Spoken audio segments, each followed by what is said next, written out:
Hadzoho Clan. She was born and grew up on the Dene Reservation. It's a halfway between Loop and Tuba City, Arizona. She was raised in the traditional Dene way of life from birth to age 11 and a half, learning all the traditional ways and values that would allow her to be an ideal mother, wife, and community leader. At age 11 and a half, she was sent away to a government boarding school where she was separated from her family 9.5 months out of the year. After graduating from a public high school in Winslow, Arizona, she attended Fort Lewis College in Durango, Colorado, where she earned her. You're not even in. They married and moved to Denver to seek employment. And she has 5 children and 10 grandchildren. In 1994, after 26 years of service, she retired from University Hospital and plans to work with various American Indian organizations in Denver. Currently, she's busy designing jewelry and traveling. In July of this year, Bessie was featured in a New York Times article titled "Lost Lives, Lost Culture: The Forgotten History of Indigenous Boarding Schools." Thousands of Native American children attended these schools designed to civilize the savage, quote unquote. Many died in these places, and many who lived are reclaiming their identity. You will hear Bessie's story and how she is reclaiming her identity. Our next speaker is Doris Goodteacher. She's with the Santee Sioux Indian Nation. She's a retired educator, having worked in the Denver public school system, as well as being on the faculty at Metropolitan State College. Doris moved to Denver in 1956 under the Bureau of Indian Affairs Relocation Program. She was featured in a special presentation from American Public Media on Colorado Public Radio News and Colorado Matters. The title of this documentary was Uprooted, the 1950s Plan to Erase Indian Country. Doris will present her story and the challenges she faced during the transition under the governmental relocation program and how the community provided support for families that remained. Doris currently is caregiver to her granddaughter and is heavily involved in the community. So Doris, do you want to begin? Tell a little bit about your story. I think your mic is off. Turn your mic on. Can you hear me?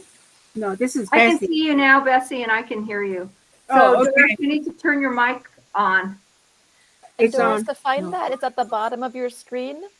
If you hover your mouse over the bottom of the screen, you'll see a big red button. Don't hit that. And then on the far left of those buttons is your microphone button.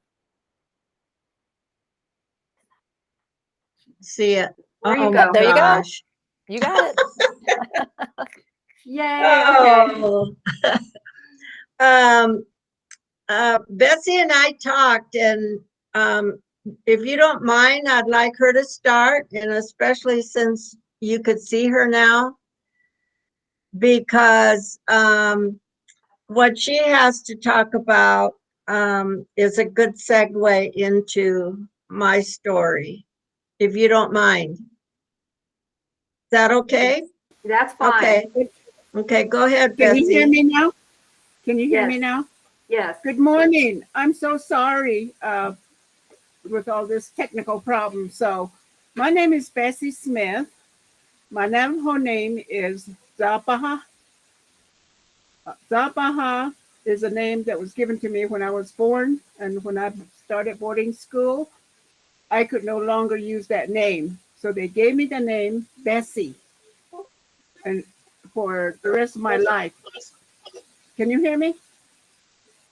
Okay. All right.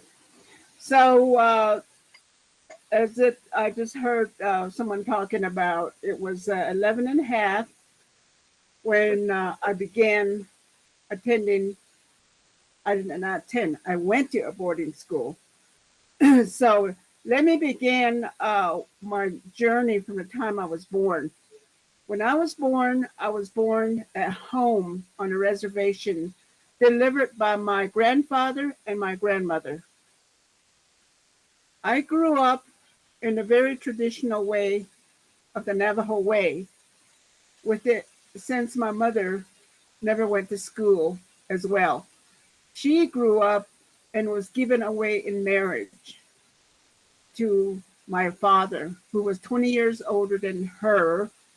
And from what I gathered looking back is that the plan was that I was going to grow up, and by the time that I became a woman, which normally happened at the around age 11 and a half to 12, and that's during the puberty ceremony.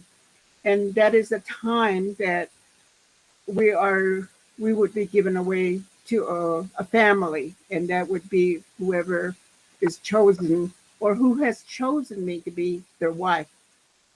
In early years, from the time I was born, my whole mission and the teaching was that I would learn to be a good mother, learn how to do every function that there was in raising my family when I was married. And the expectation was that I would know how to cook, I would know how to tend to my husband, and when I have children, I would be there to raise them. And little did I know that there were other relatives who had started going to boarding school, and being that we're so isolated from the rest of the world, so our nearest neighbor was like 11 miles away. And little did I know that I was headed in one direction. My father had a conversation with me that life is changing out there. The government is forcing parents to make sure the parents are taking their children to boarding school where they live for 9 months out of a year. And they could not come to see us, and we could not go visit them. So my first day of school, this is after my kinalta ceremony. It was a 3-day ceremony. And after my ceremony, my mother and father took me in a wagon to the nearest boarding school, place called Talani Lake Boarding School. And it was a 1-day travel in a wagon and an overnight stay camping on the way. So that's how I went. Before I entered the boarding school, my mother had made me a new outfit, which I was very proud of, my native clothes, my Navajo clothes, and made sure my hair was washed, and everything that I that I took with me was me. That was part of me. The food I ate. And so when I got there to the boarding school, I was introduced immediately to staff that were already there. And the boarding school attendants or matron, they were there to meet me. The first hour, I was taken into what they call washroom. It's kind of like an army facility where you have a whole line of showers, toilets, and etc. There was a man in the room who was setting up, and I guess he was setting up at that point to cut my hair. But little did I know that as soon as I was stripped down and was forced to take a shower, not knowing what I was doing, because I never took a shower like that in the open. And so after that, I was informed by the interpreter that there were some instructions that I needed to know. First of all, my clothes were put in a paper sack, and I said, "Where are you taking my clothes? Those are new." Speaking Navajo, of course, I didn't know English. I just spoke Navajo. They took my clothes and said, "Well, we're going to give them to your mother and father, and they're getting ready to leave, and they will take it home, and because you cannot wear these clothes here." I said, "Well, I just got my new moccasin, my new dress that my mother made me. They said, well, this is the law, this is the rule. So, had my hair cut, the man cut my hair above my ear, just like everybody else.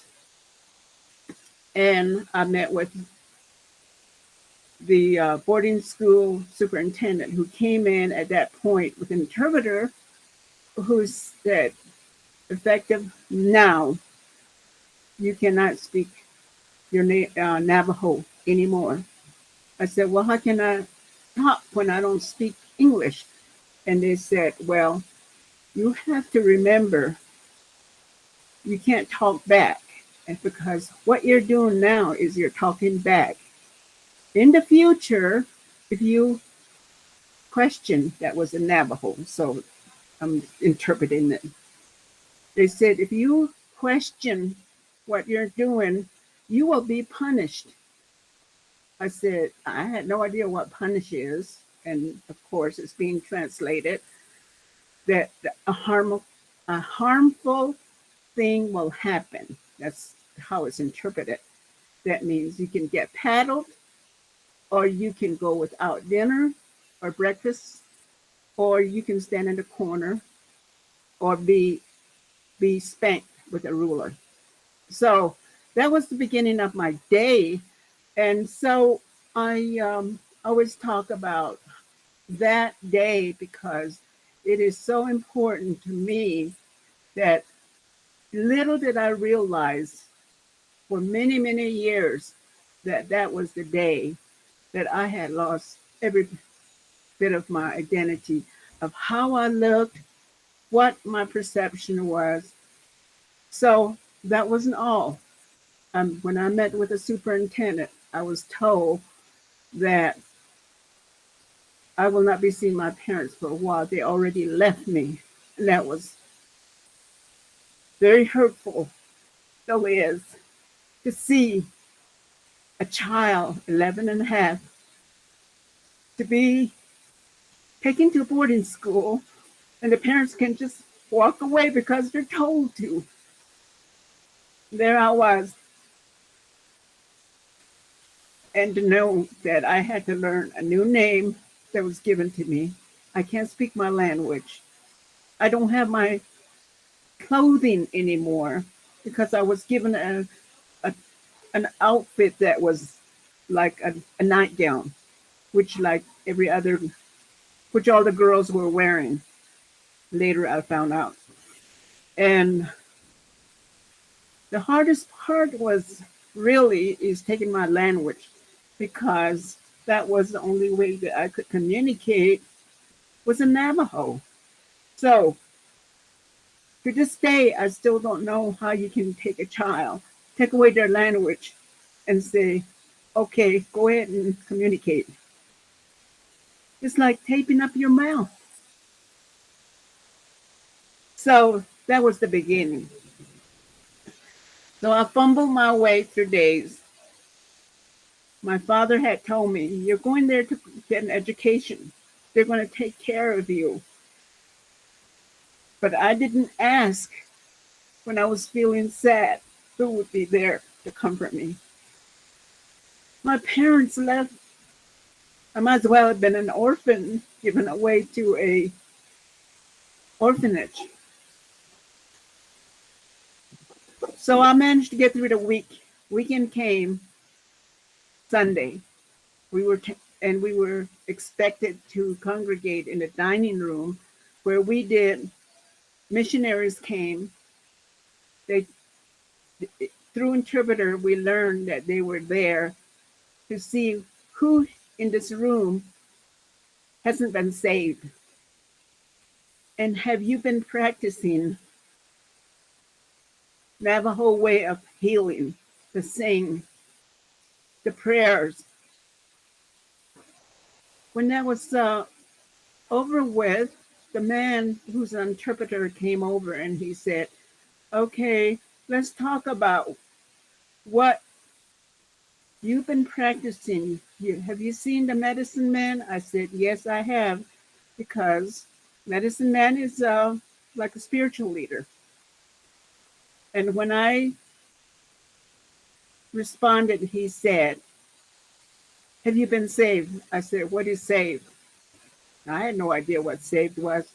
If you've been seeing medicine man, are you, are you, do you know that you are on your way to hell?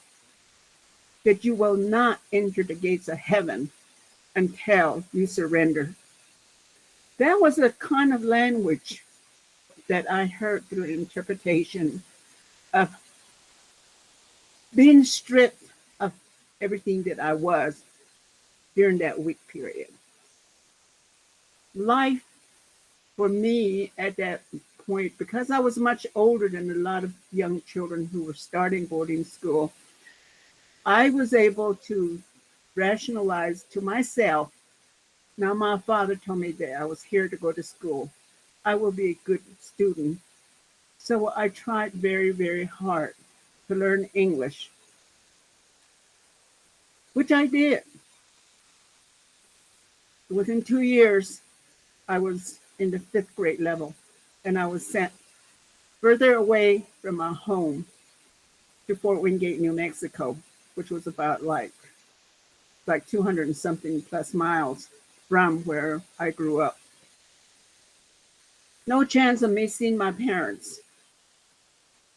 But in the summer, the bus would come and would take us back to the nearest station. Then, of course, there are times that we didn't have phones and we didn't have any type of information process. So a lot of times, children would be left at the drop-off. Parents didn't know that their children were there. But luckily, I was able to find a way. I called the trading post so my father could come and meet me at the trading post and take me home. I went to Fort Wingate, New Mexico, which is like a bigger boarding school, more children, more native children from different tribes. So I was going to school with Pueblo students, the Zunis and the Acamas, Lagunas. So that was an orientation, a new life for me, because in growing up, we didn't have interaction with anybody but ourselves. When I got to Fort Wingate, New Mexico, there was a new way of life there. It continued with not speaking your language, but the punishments were more severe. It's almost like somebody was watching us all the time. If you went to dining room, if you didn't eat your food, you got back to the dormitory, somebody will, no, you didn't eat all your food. You know that you're eligible for a punishment. So that type of life just kind of like took over, but I still worked hard to go to school, and knowing that that's what my father had told me, that school is the best thing where you can learn English. Someday you will grow up and you can be a better person, a better mother, a better wife to somebody. You'll have voice. So there was some positive reinforcement from my dad, my mom and dad. My mom never went to school. My dad knew a little bit of English because he worked at a trading post. So I took his word. When I went to Fort Wingate, New Mexico, I rarely had interaction with my parents because I never saw them. We never talked on the phone. There was no phone line. We could not communicate at all. That summer, I think I was like in the 8th or 9th grade, when I realized that I had grown to be ashamed. I was ashamed of how my parents looked. I was ashamed of myself, of who I was. I was ashamed of being a Navajo young girl. Somewhere along the way, that proud feeling that I felt fell off. I wanted to be white. I wanted to be different. I wanted to have parents that were not my parents. My parents, poor things. When I saw them in the summer, I stood back because I had told them I can't speak Navajo and that I can only speak English. But the funny thing of that was that my father told me, well, I guess you can still speak Navajo because you're speaking Navajo to me. It was like a dream or something. My life became unreal to achieve this image of myself that wasn't me. However, I had been trained while I was at home growing up. Prayers, things that were important to me as a woman, that I have to grow up to be proud of myself. It was difficult to be proud of yourself when you don't know that the road that you're on is the right way. It was not until I graduated finally from high school at Winslow, Arizona, where I went to school with a lot of other people from different walks of life, white people, black people, Mexican. So there, it was a totally different type of abuse that we encountered. The townspeople didn't want us there. In the morning when we marched to school, like a bunch of little kids, they would sit outside, drink coffee, and say, oh, look at those Indians. They're going to go get their education. I mean, I heard that only many times. If I heard it again next time, it didn't matter because that first time was bad enough.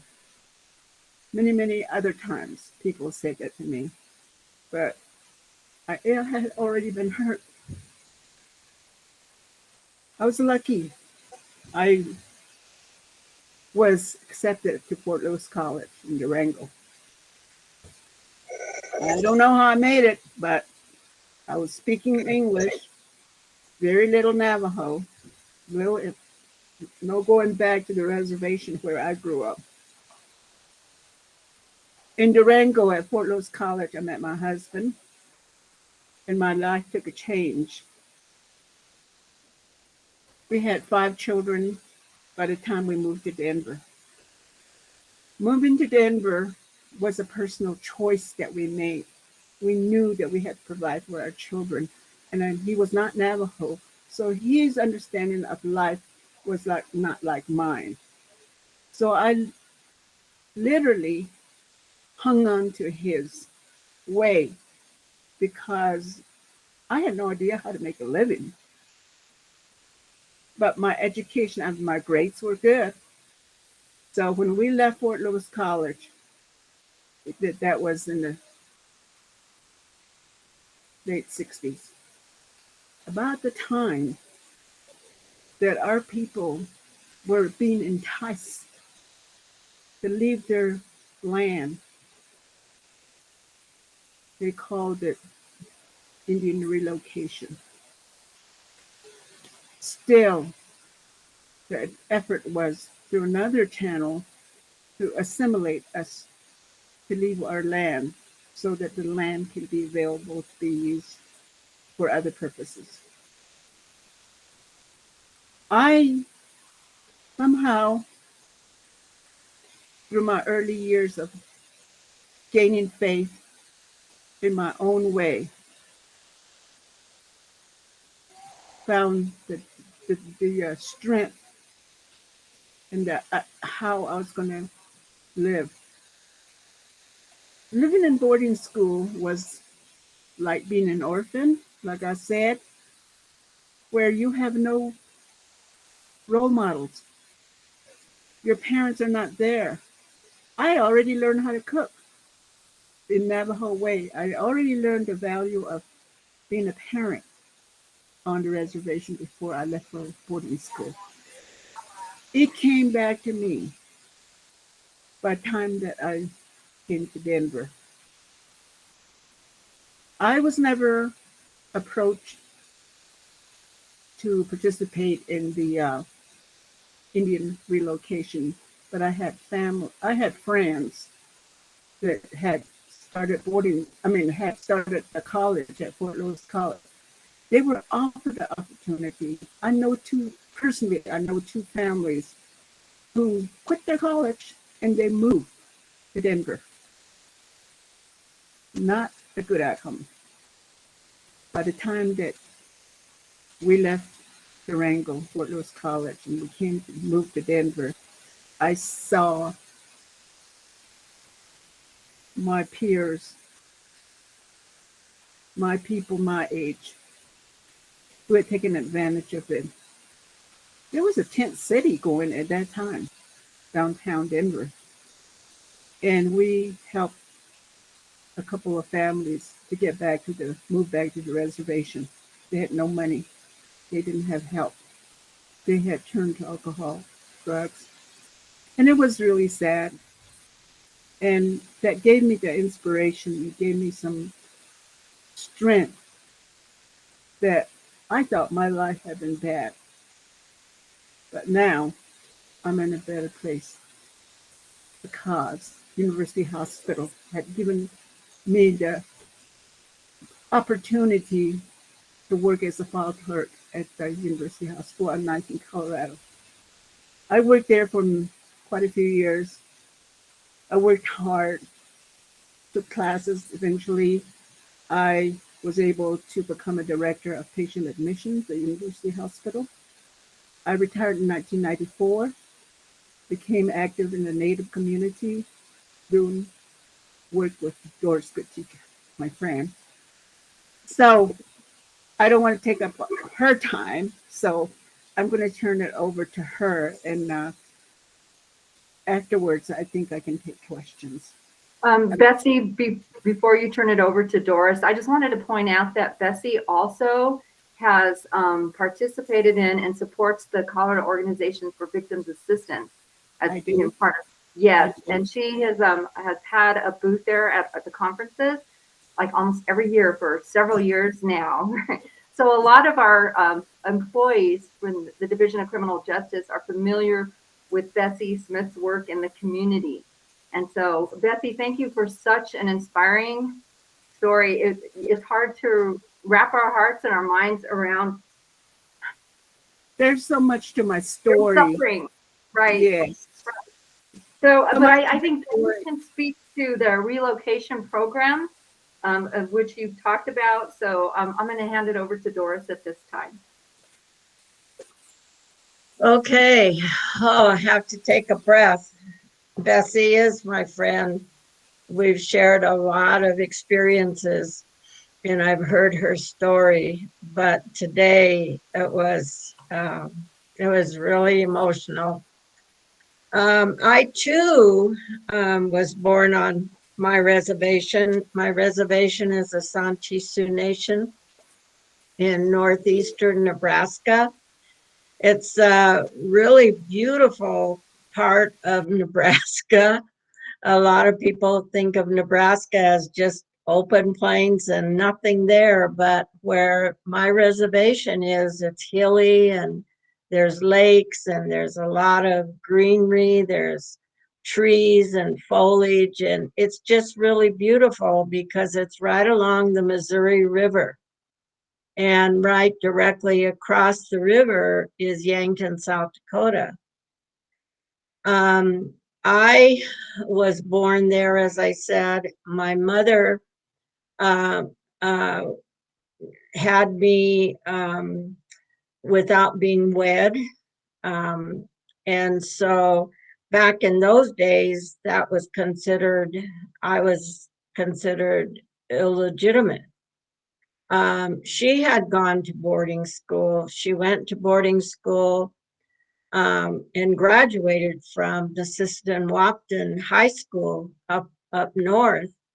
And then she was working and going to a business school in Sioux Falls, South Dakota, where she met my father, who I never knew. But when it came time to birth me, she went home, and my grandmother, my great-grandmother, was a midwife in the community, and she's the one that delivered me. And I think, I believe to this day that the community understood the circumstances of my birth. And so I was very much cared for and welcomed and loved, I guess, in the community. Unlike Bessie, our community was very non-traditional, because when the federal government put Indian people on reservations, they also outlawed their traditional practices. And for the Sioux people, the Sioux Nation, all their traditional practices were outlawed.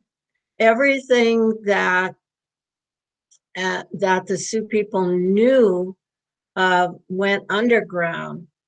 And what also happened during that period is that the federal government sent religious organizations to different parts of the country. To Bessie's part of the country, there was a lot of Mormons there. And to our part of the country, there was Episcopalians, Catholics, and Presbyterians. So, you know, we couldn't go to powwows. It was only in I think it was in 1976 that the Episcopal Church agreed to let traditional practices get integrated into the church activities, the church prayers, if you will.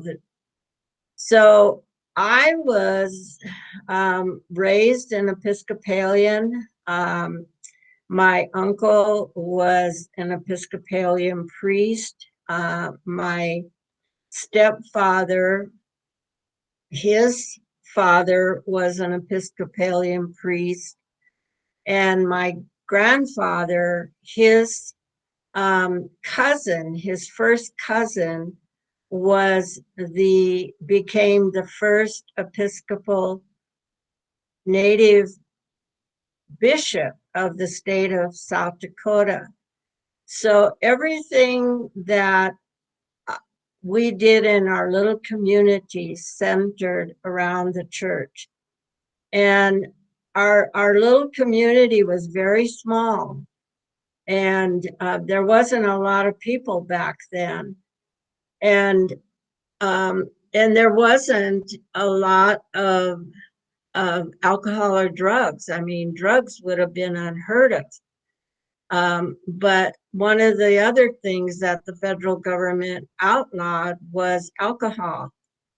So there was two people in our community that crossed the river to go to the South Dakota side to get alcohol. And so they were known as, you know, the two kind of community drunks. And the other one that began was my stepfather. And so he worked at a dam that was being built in South Dakota, in Yankton. And he went back and forth. There was 50 miles away and 50 miles around one way. And the dam was finished. And one day he came back, and the next thing I knew, we were going to be moving. And it was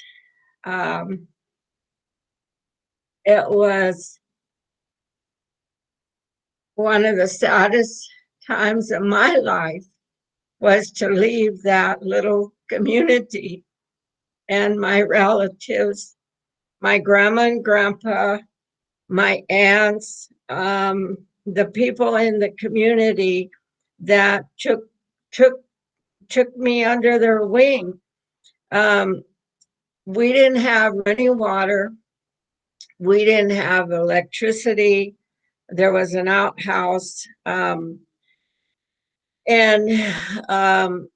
You know, my mother in the spring planted huge gardens, and she canned, and we had a cellar.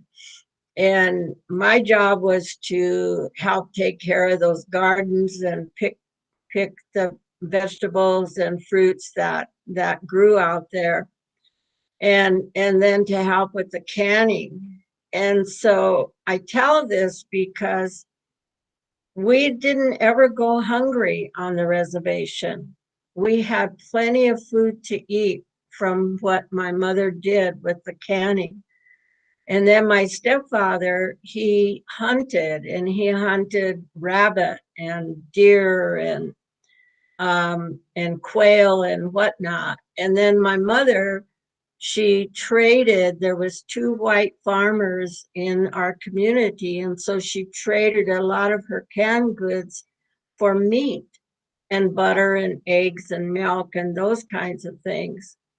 Well, when my stepfather announced that we were going to be leaving, the whole community got together and they had a big feast send-off for us. And someone from the Bureau came, and we were not allowed to take anything but 2 trunk loads of stuff.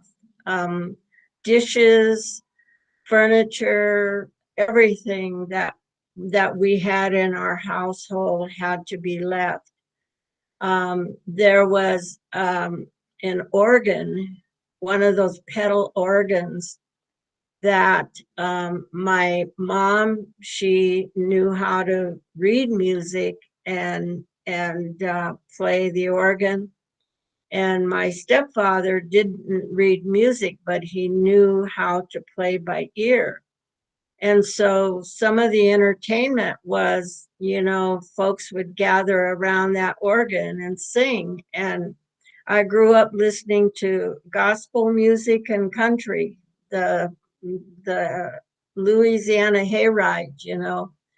And there were 2 people in the community that had TVs back then, and one was a white family and one was an Indian family, and they would invite me over to listen and watch those programs. Well, all these people, the white families and the Indian families and everybody came together, and there was a lady, and I considered her to be like my second mother, and I'll never forget. She made the most wonderful lemon meringue pies. And how do you make all this food on wood stoves? My mom, that's what we had. And so she brought all these lemon pies, and we had this feast. And then we got in this car and we drove, I don't know, it was in the night, and we drove to Omaha, Nebraska, and we got on a train and we came here to Denver. I remember that trip very, very vividly, because for the first time we got on an escalator, and that frightened all of us. We got to Denver and we got to the office at Union Station, and there was supposed to be someone from the BIA that was to meet us there. There was no one there. we left those 2 trunks and whatever suitcases we had. And my stepfather said, I think I know, because he had been in the Army and he had been stationed at Fort Carson. And he said, I think I could find the office. And so there we were, my mother, my stepfather, myself, and I had 3 younger siblings at that time. We were walking down 16th Street. And I remember the biggest building was the clock tower that they call now. And somehow we found the office. And they took us to a motel way out on South Santa Fe. And on the reservation, you didn't have Halloween. We didn't have Halloween. And when we arrived here, it was October 30th of 1956. And there we were in this motel, and kids from that motel were coming trick-or-treating. My mother opened the door and saw all these kids in costume. My little brother, who was 2 years old at the time, started screaming and screaming, and because we didn't know what they were doing. So finally, she just didn't open the door anymore, you know. And so after a period of time, they moved us, and they moved us to the Sun Valley projects. They helped my stepfather get a job. He worked construction.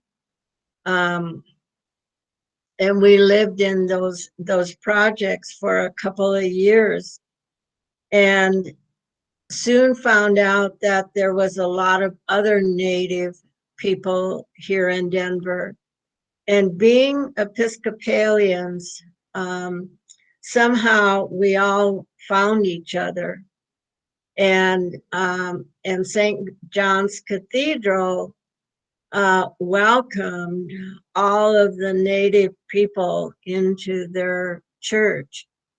And the bishop at that time was very, very welcoming. And he even appointed us a regular priest to work with us and let us have a service in the chapel adjacent to the cathedral.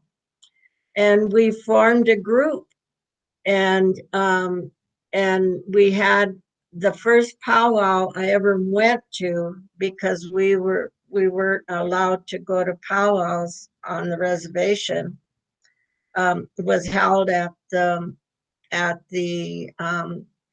St. John's Cathedral in the basement there. Well, what happened is my stepfather said to our family, we will never go back. We'll never go back to the reservation. This is our home now. And I remember just crying and crying and looking out the window, you know, of the top floor of these projects. And my mother, me and my mother, she didn't like it either. And so we cried together. And I rebelled and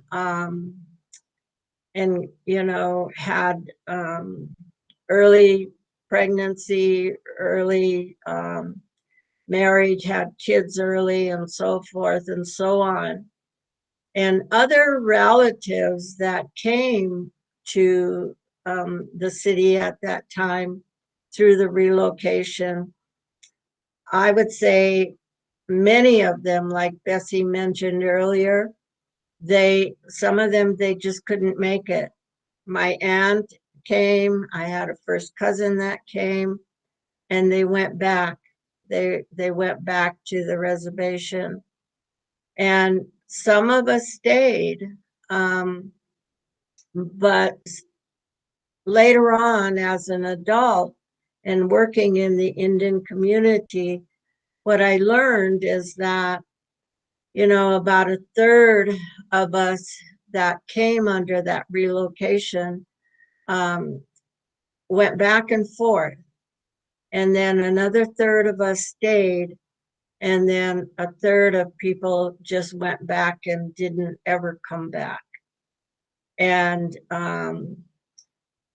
so, I mean, it was hard. It was really hard. And I think had it not been for the support of the Episcopal Church and also getting to know other Native people, I didn't know about other Native tribes.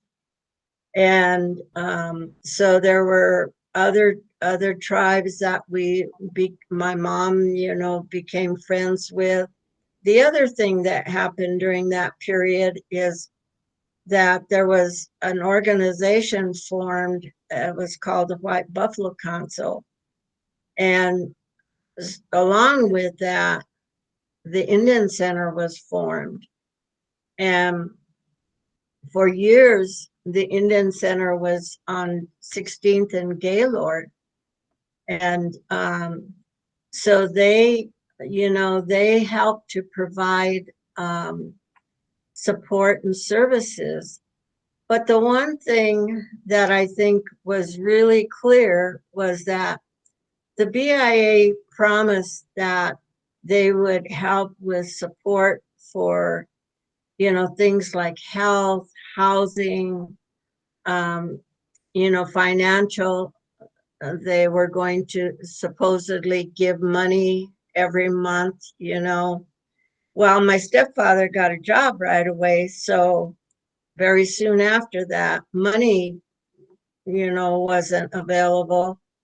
And then for health, we had to go to the Denver Health. It was Denver General at that time. And so folks out of the White Buffalo Council and out of the Indian Center, they got together and they petitioned, and I don't know how they did it, but they managed to get the Indian Health Board in. They got money from the Indian Health Services to provide some health care for Native people here in the community. And so to this day, they're still functioning, It's good, Doris, that there are so many resources now that weren't available then when you really needed them. And I know you and Bessie have been a big part of that with the community and initiating a lot of these efforts and starting, and helping your people. I know we only have 10 minutes left in this program, but I wanted to leave a little bit of room in case anybody had any questions. But I did want to point out that, all these struggles and all these atrocities that have happened to the Indigenous people, to the Native American people, it needs to be told. And, thanks for sharing your stories, because many of us maybe didn't know a lot of what was going on. I mean, it's interesting how in Bessie's story, the Catholic Church really messed up bad. Oh, and yeah. A lot of people, but they murdered children.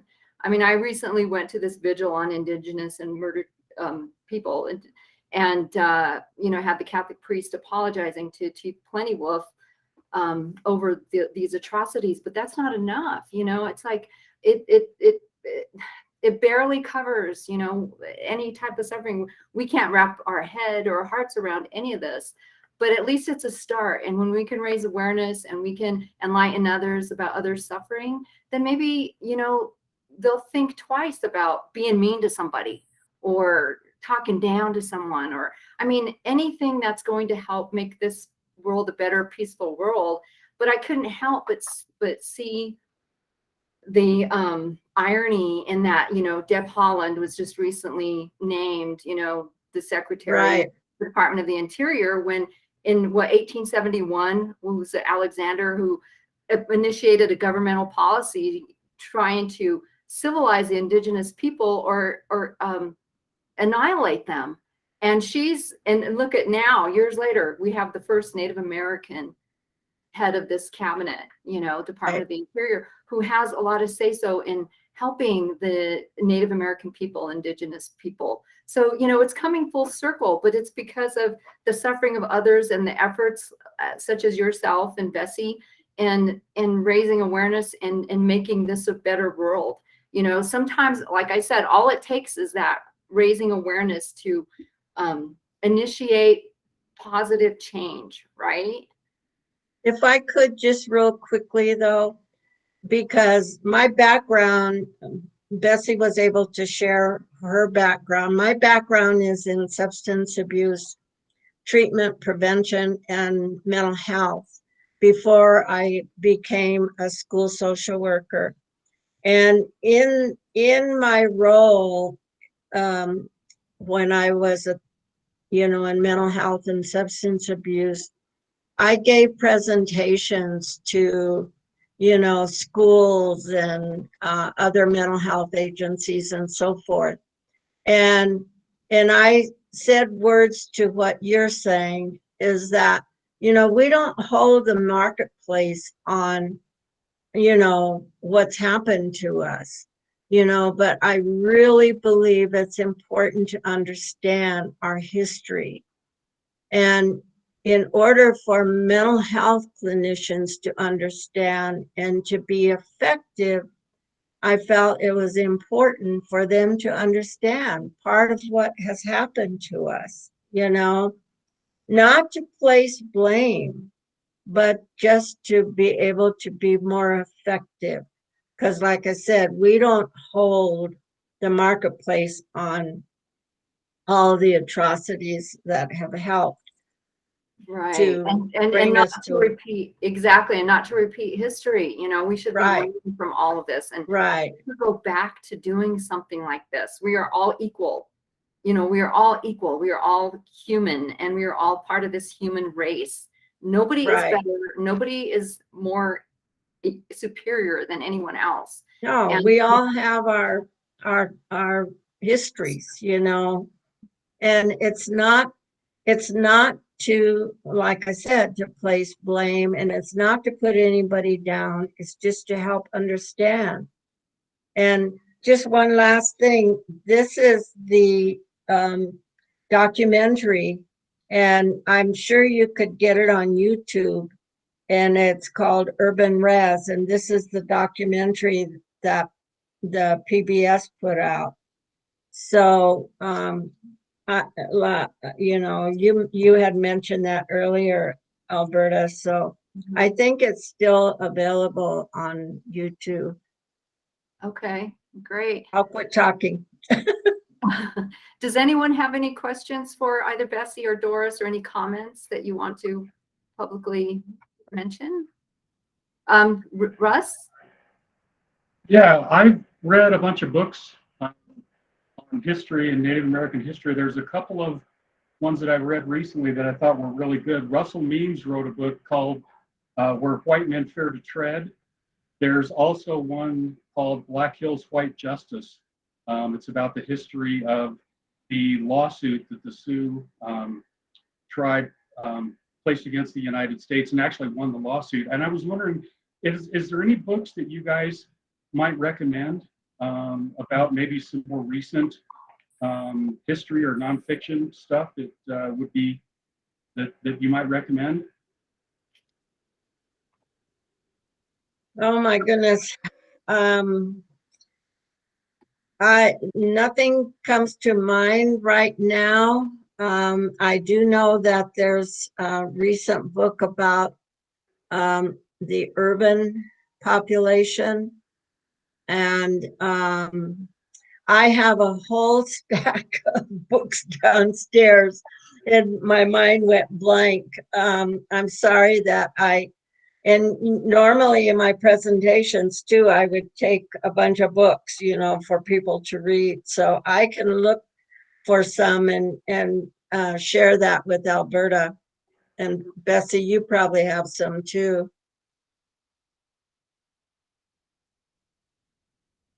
That would be terrific. I'd love to get those.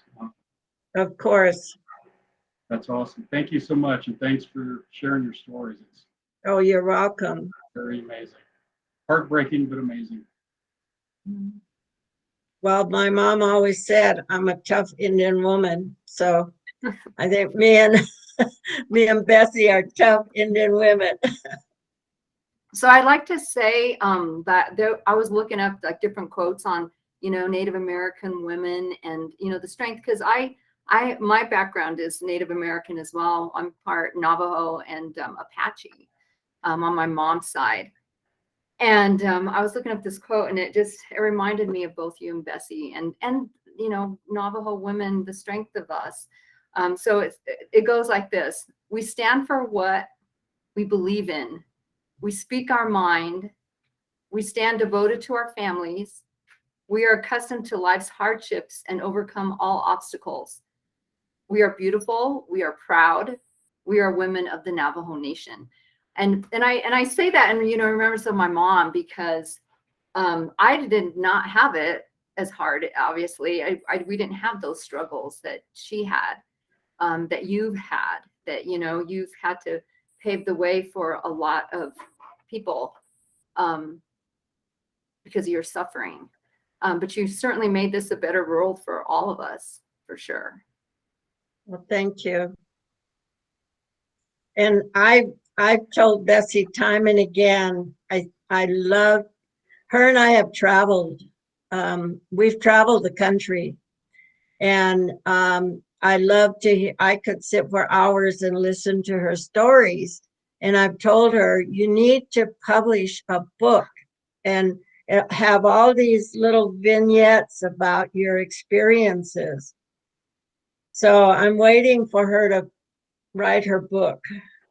Yeah, and look up the article from the New York Times on this. Yes. That was really good. That was just a few months ago.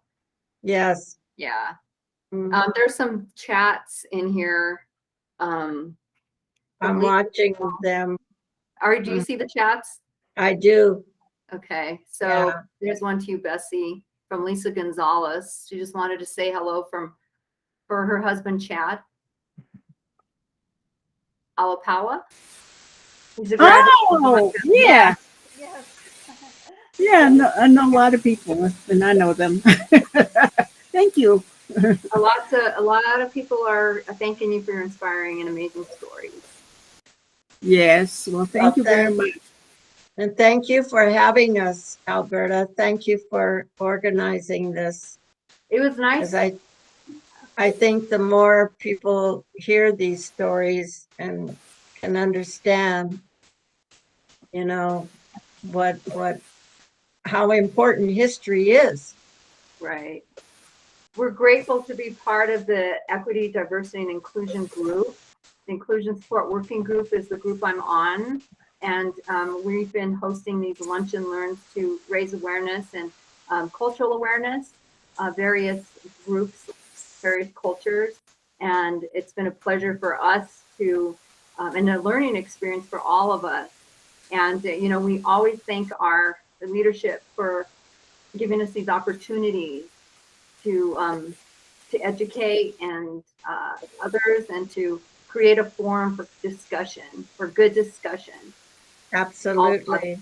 Mm-hmm. So thank you so much for being a part of that, both of you, Doris and Bessie. Thank you.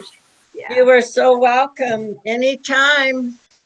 Thank you. Thank you. Thank you, everyone, for joining. Thank you. Thank you.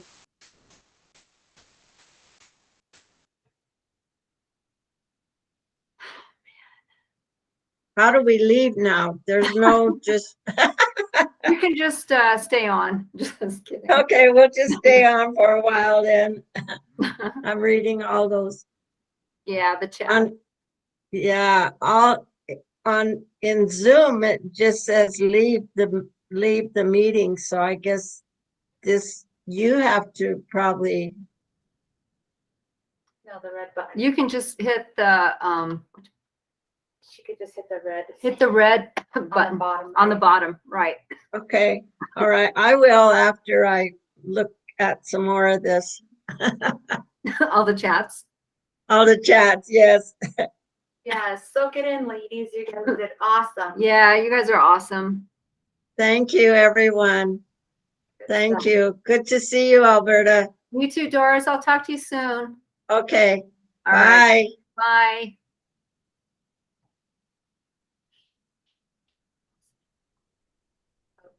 Yeah.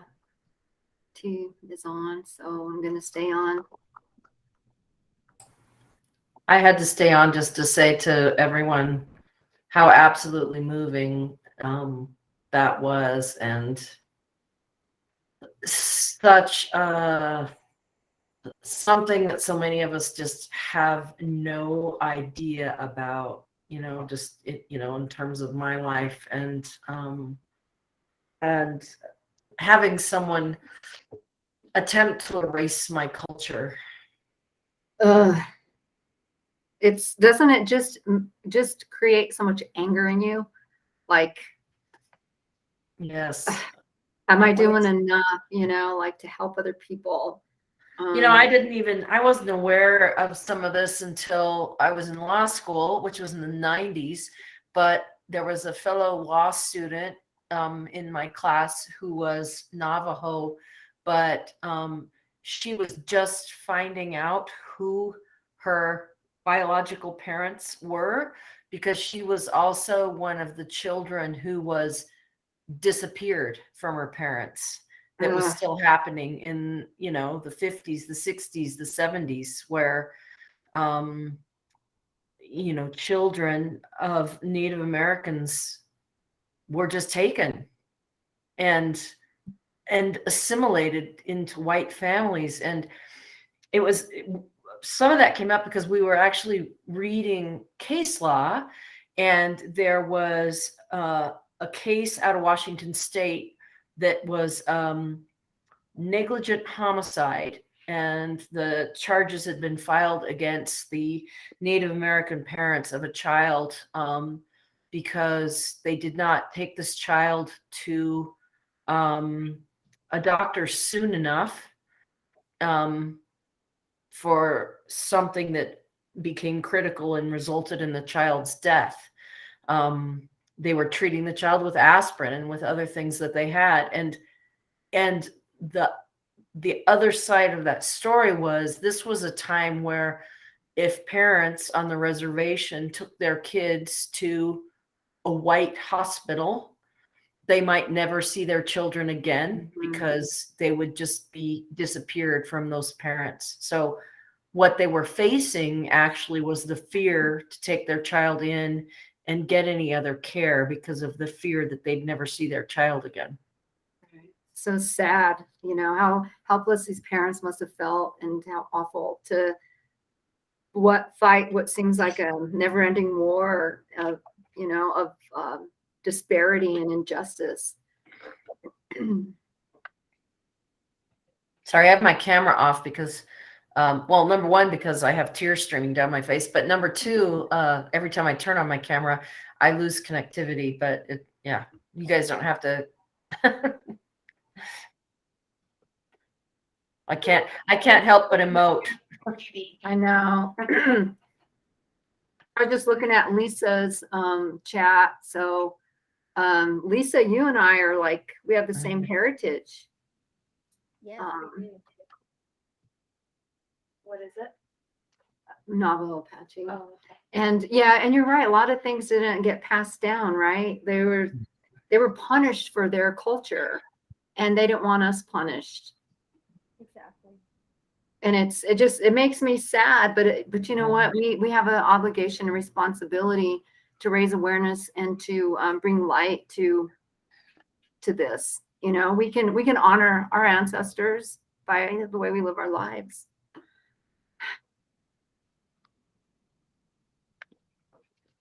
Don't cry, Alberta. I know. Oh my gosh.